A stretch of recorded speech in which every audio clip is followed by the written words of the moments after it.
Kung naghahanap ka ng projector pang office, pang camping, pang bahay, eto na ata ang projector na para sa'yo. Ito ang Yabber T2 Plus na projector. Tara, try natin to.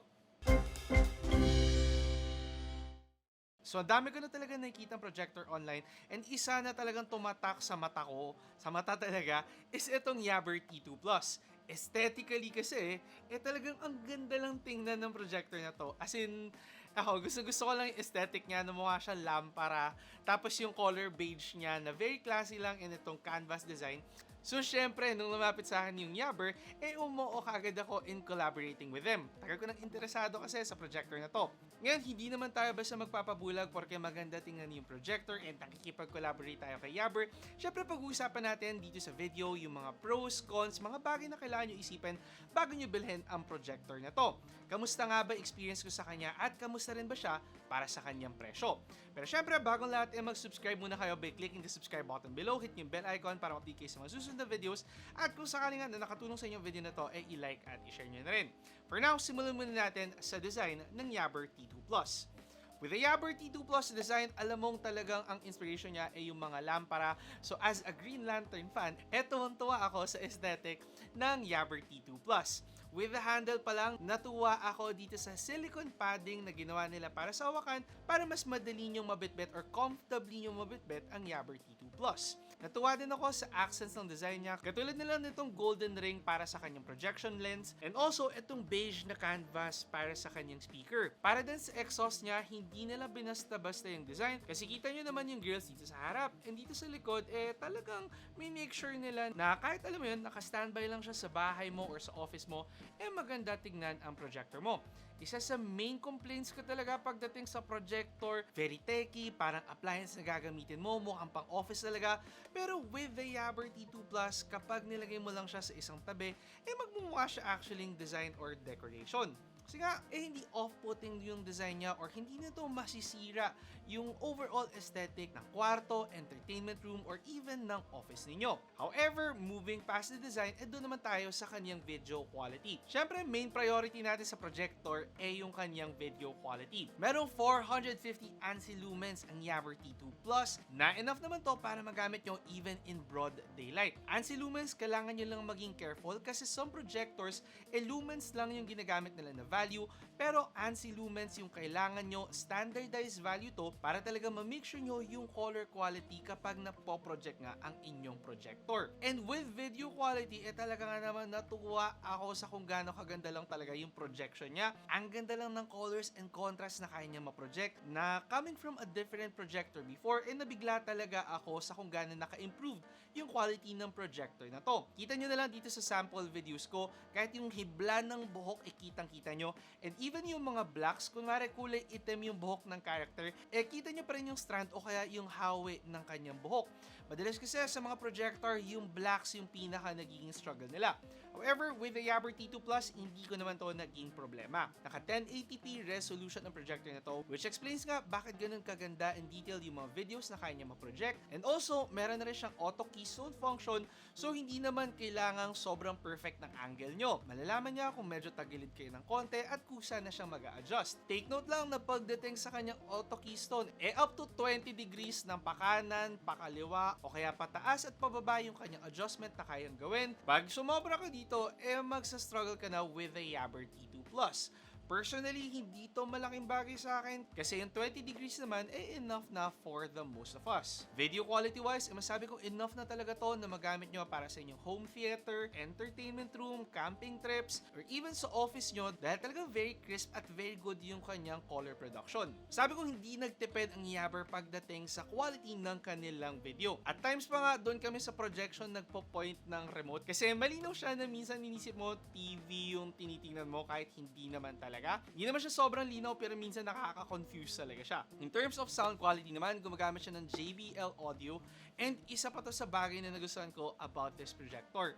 Hindi ko rin mabilang yung times na akala ko may naglalakad sa labas, may kumakatok, or may sounds na napoproduce sa kwarto namin kasi hindi ko nare-realize na nanggagaling yung audio mula sa speakers ng projector na to. The one I'm driving to right now. The only one left. Ganun lang kalinaw and realistic yung audio na napoproduce na. I guess kasi parang 360 ata yung release ng audio niya. Tapos aside pa dyan, malakas din enough yung kanyang audio na kahit may maingay na kapitbahay na may construction na hindi matapos-tapos na hanggang ngayon napupuyat pa rin ako sa construction nila, okay naman at nadadown out naman ng Yabber T2 Plus ang noise na ganun. So kung as a projector lang ang usapan, no question na maganda ang quality ng projector na to. However, isa pa sa main feature ng Yabber T2 Plus, portable projector nga siya. Pag sinabi mong portable projector, hindi kailangan nakasaksak lagi ng projector na to. Hence, bakit may handle ang Yabber T2 Plus? Para talaga nadadala mo siya kahit saan. In terms of weight, not the most portable. With 2.5 kilograms, definitely para ka talaga may kinikerry na weight sa kamay mo. In terms of size din, hindi ito ang pinaka-portable na projector kasi meron pa mga mas maliliit talaga na projector out there. However, wala naman akong reklamo kasi for me, mas pipiliin ko masacrifice yung weight at size ng projector para mas improve yung audio at saka video quality niya. In terms of battery nga lang, according sa Shopee page ng Yabber T2 Plus, umabot lang siya ng 2.5 hours max nang hindi siya nakasaksak. Upon testing, ito depende sa volume at saka brightness ng pag-project ninyo. Yung 2.5 hours most likely kapag nasa lowest brightness na ito, tapos medyo mababa ang ating volume. If ima-max volume nyo to at saka max brightness, iabutin kayo ng 1 hour or 1 hour and 10 minutes para fully madrain ang kanyang battery. If ever naman na madrain ang battery nyo, isa pang naisip ko na magiging compromise, ito yung specific plug na ginagamit niya. Meaning hindi gumagamit ng USB Type-C ang Yabber T2 Plus para ma-charge ang kanyang projector. It takes around 3 hours para ma-fully charge ang Yabber T2 Plus na hindi naman siya big deal sa akin kasi hindi naman ako masyadong on the go sa projector.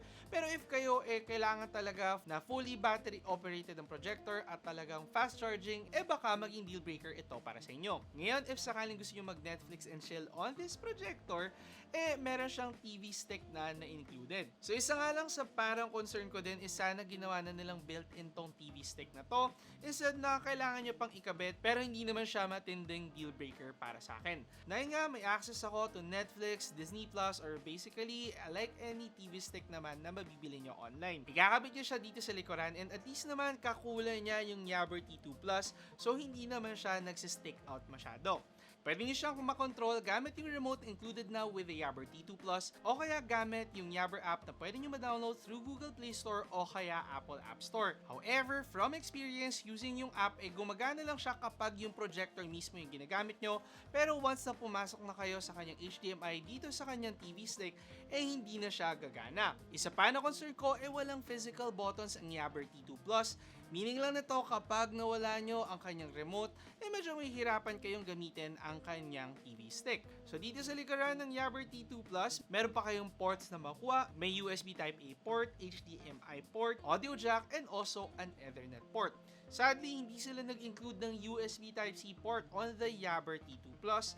Pero for most of us, I guess hindi naman to magiging malaking compromise. In terms of UI naman, napansin ko meron mga onting glitchy na bagay, hindi ganun ka-perfect yung UI ng Yabber T2 Plus and hopefully ma-improve nila to over time with software updates. The Yabber T2 Plus also runs on Bluetooth 5.0, Wi-Fi 6 at saka NFC compatible na rin siya. So connectivity hindi kayo mahirapan with this projector. Mirrorcast compatible ang Yabber T2 Plus. However, napansin ko lang na bumababa yung quality ng projection niya whenever na ginagamit ko to. In terms of fan noise naman, hindi siya ganun kalakas, especially kapag naka-on na yung sounds niya and actually kahit hinaan yung sounds, hindi naman ganun kapansin-pansin ang fan noise niya. Ngayon sa accessories naman na available, makakabili din kayo ng iba't ibang accessories mula sa kanilang Yabber Shopee store na ilalagay ko na lang din doon sa YouTube shopping sa baba. Again, para sa hindi familiar, i-check nyo lang yung mga icons sa baba na kapag click nyo, i-dedirect na kayo sa official Shopee store ng Yabber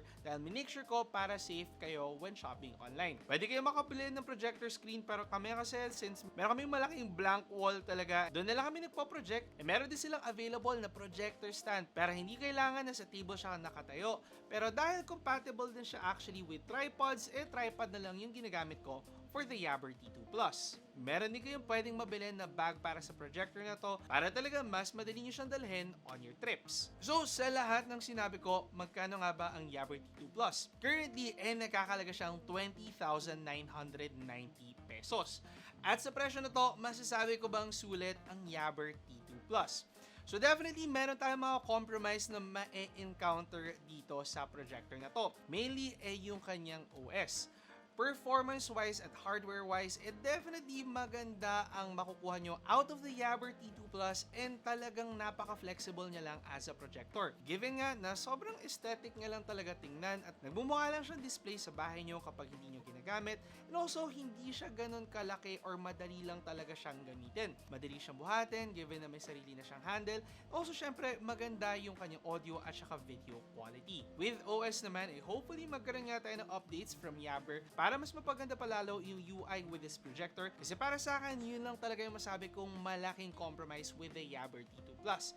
Anything else, hindi naman deal breaker para sa akin, para sa isang projector na mabibili nyo ngayon, 2025, na may ganito kaganda na aesthetic. Lalo na pag projector kasi, hindi mo talaga matatago, hindi mo makakoveran, and kapag nilalabas mo nga, kitang-kita talaga siya.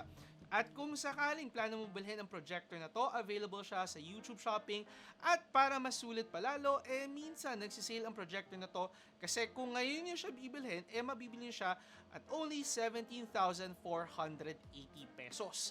At sa presyo na yun, kung ganun nyo siya makukuha, para sa akin, definitely sulit na sulit ang Yabber T2 Plus.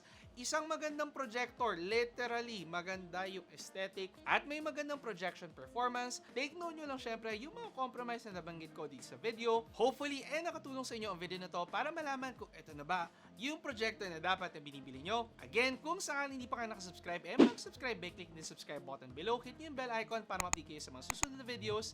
Ako si Alvin, ang inyong tech guy. See you next time. Ingat!